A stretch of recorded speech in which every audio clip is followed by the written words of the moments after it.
the bird fly so high. I lift my hands and let my praises rise.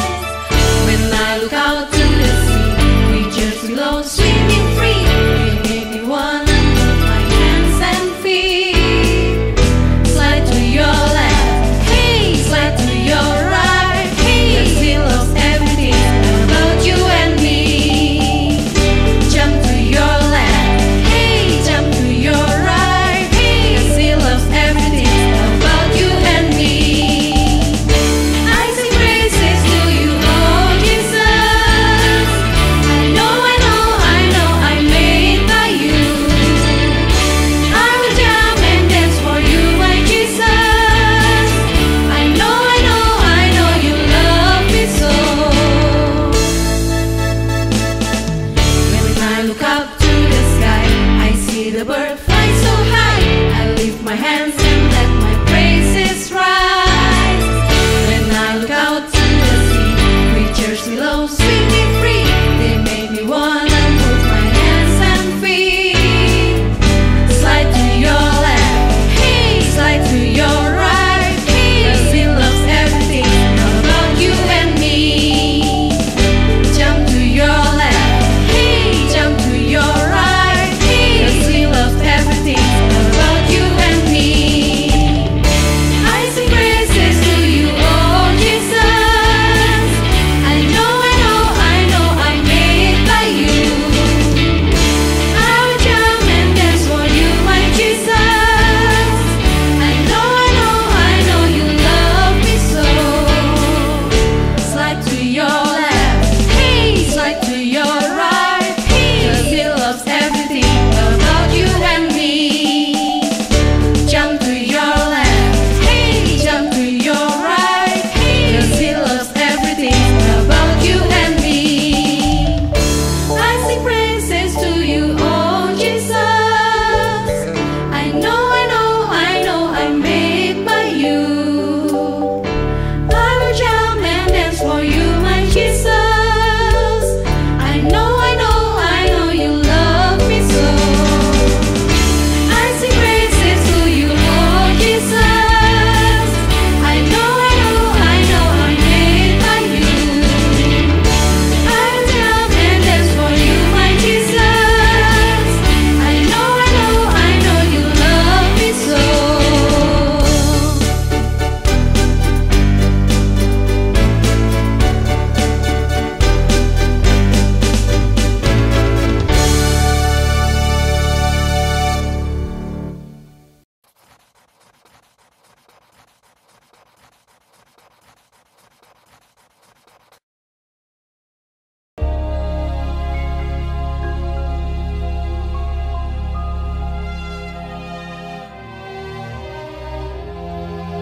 Kira-kira pada waktu itu Raja Herodes mulai bertindak dengan keras terhadap beberapa orang dari jemaat. Dan menyuruh menahan Petrus. Setelah Petrus ditangkap, Herodes menyuruh memenjarakannya di bawah penjagaan 4 regu. Masing-masing terdiri dari 4 prajurit. Maksudnya ialah supaya sehabis Paskah ia menghadapkannya ke depan orang banyak. Demikianlah Petrus ditahan di dalam penjara. Tetapi jemaat dengan tekun mendoakannya kepada Allah. Pada malam sebelum Herodes hendak menghadapkannya kepada orang banyak, Petrus tidur di antara 2 orang prajurit, terbelenggu dengan 2 rantai. Selain itu, prajurit-prajurit pengawal sedang berkawal di muka pintu.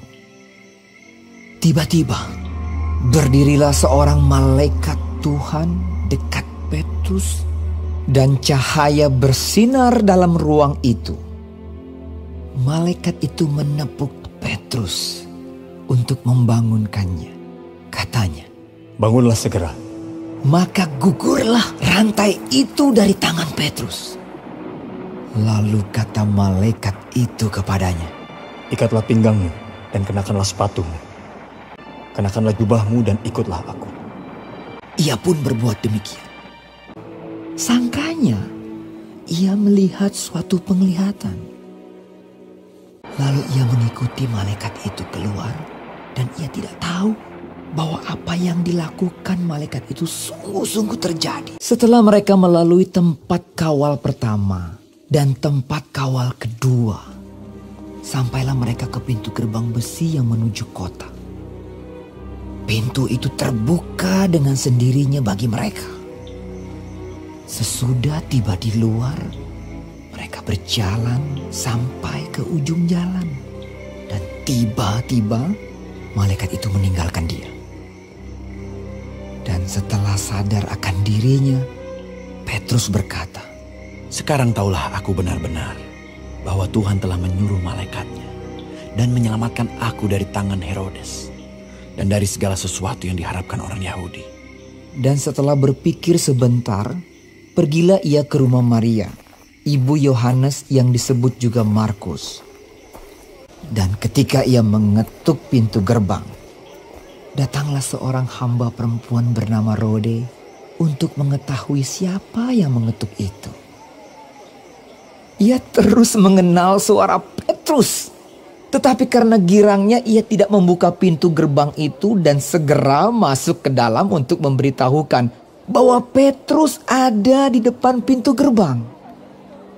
Kata mereka kepada perempuan itu, Engkau mengigau. akan tetapi ia tetap mengatakan bahwa benar-benar demikian. Kata mereka, Itu malaikatnya. tetapi Petrus terus-menerus mengetuk dan ketika mereka membuka pintu dan melihat dia, mereka tercengang-cengang. Tetapi Petrus memberi isyarat dengan tangannya supaya mereka diam. Lalu ia menceritakan bagaimana Tuhan menuntunnya keluar dari penjara. Di situ banyak orang berkumpul dan berdoa. Katanya, Beritahukanlah hal ini kepada Yakobus dan saudara-saudara kita. lalu ia keluar dan pergi ke tempat lain. Kemudian ia berangkat dari Yudea ke Kaisarea dan tinggal di situ. Pada keesokan harinya gemparlah prajurit-prajurit itu. Mereka bertanya-tanya apakah yang telah terjadi dengan Petrus. Herodes menyuruh mencari Petrus, tetapi ia tidak ditemukan.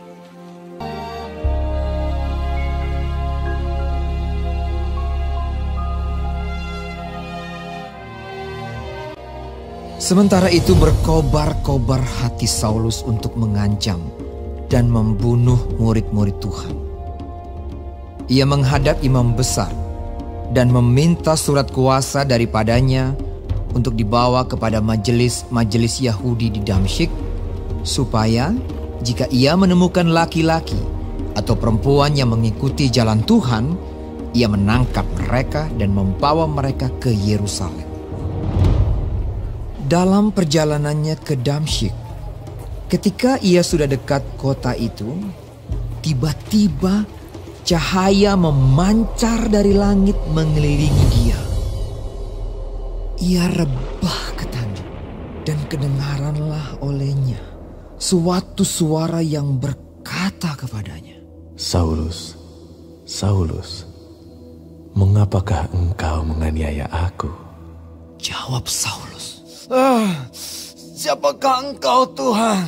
katanya. Akulah Yesus yang kau aniaya itu. Tetapi bangunlah dan pergilah ke dalam kota. Di sana akan dikatakan kepadamu apa yang harus kau perbuat. Maka termangu-mangulah teman-temannya seperjalanan, karena mereka memang mendengar suara itu, tetapi tidak melihat seorang juga pun. Saulus bangun dan berdiri, lalu membuka matanya, tetapi ia tidak dapat melihat apa-apa. Mereka harus menuntun dia masuk ke Damsyik. 3 hari lamanya ia tidak dapat melihat, dan 3 hari lamanya ia tidak makan dan minum. Di Damsyik ada seorang murid Tuhan bernama Ananias. Firman Tuhan kepadanya dalam suatu penglihatan. Ananias, Jawabnya, "Ini aku, Tuhan." firman Tuhan, mari, pergilah ke jalan yang bernama Jalan Lurus, dan carilah di rumah Yudas, seorang dari Tarsus yang bernama Saulus. Ia sekarang berdoa, dan dalam suatu penglihatan, ia melihat bahwa seorang yang bernama Ananias masuk ke dalam dan menumpangkan tangannya ke atasnya, supaya ia dapat melihat lagi. Jawab Ananias, "Tuhan, dari banyak orang telah kudengar tentang orang itu. Betapa banyaknya kejahatan yang dilakukannya terhadap orang-orang kudus-Mu di Yerusalem.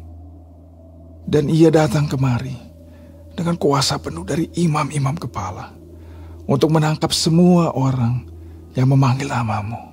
Tetapi firman Tuhan kepadanya, Pergilah, sebab orang ini adalah alat pilihan bagiku, untuk memberitakan namaku kepada bangsa-bangsa lain, serta raja-raja dan orang-orang Israel.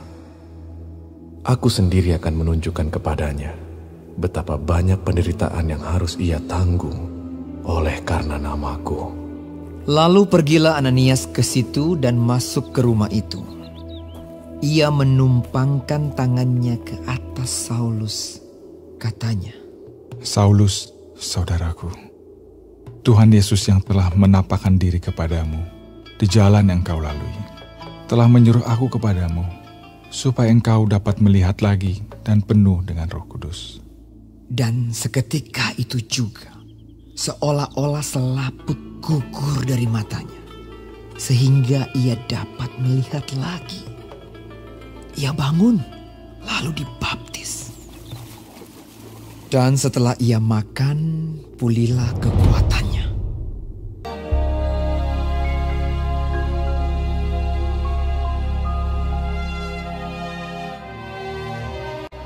Sementara itu banyak saudara-saudara telah tersebar karena penganiayaan yang timbul sesudah Stefanus dihukum mati. Mereka tersebar sampai ke Fenisia, Siprus, dan Antioquia. Namun mereka memberitakan Injil kepada orang Yahudi saja. Akan tetapi, di antara mereka ada beberapa orang Siprus dan orang Kirene yang tiba di Antioquia dan berkata-kata juga kepada orang-orang Yunani dan memberitakan Injil bahwa Yesus adalah Tuhan. Dan tangan Tuhan menyertai mereka dan sejumlah besar orang menjadi percaya dan berbalik kepada Tuhan. Maka sampailah kabar tentang mereka itu kepada jemaat di Yerusalem. Lalu jemaat itu mengutus Barnabas ke Antioquia. Setelah Barnabas datang dan melihat kasih karunia Allah, bersukacitalah ia. Ia menasihati mereka supaya mereka semua tetap setia kepada Tuhan, karena Barnabas adalah orang baik, penuh dengan Roh Kudus dan iman. Sejumlah orang dibawa kepada Tuhan. Lalu pergilah Barnabas ke Tarsus untuk mencari Saulus. Dan setelah bertemu dengan dia, ia membawanya ke Antioquia. Mereka tinggal bersama-sama dengan jemaat itu 1 tahun lamanya, sambil mengajar banyak orang. Di Antioquialah murid-murid itu untuk pertama kalinya disebut Kristen.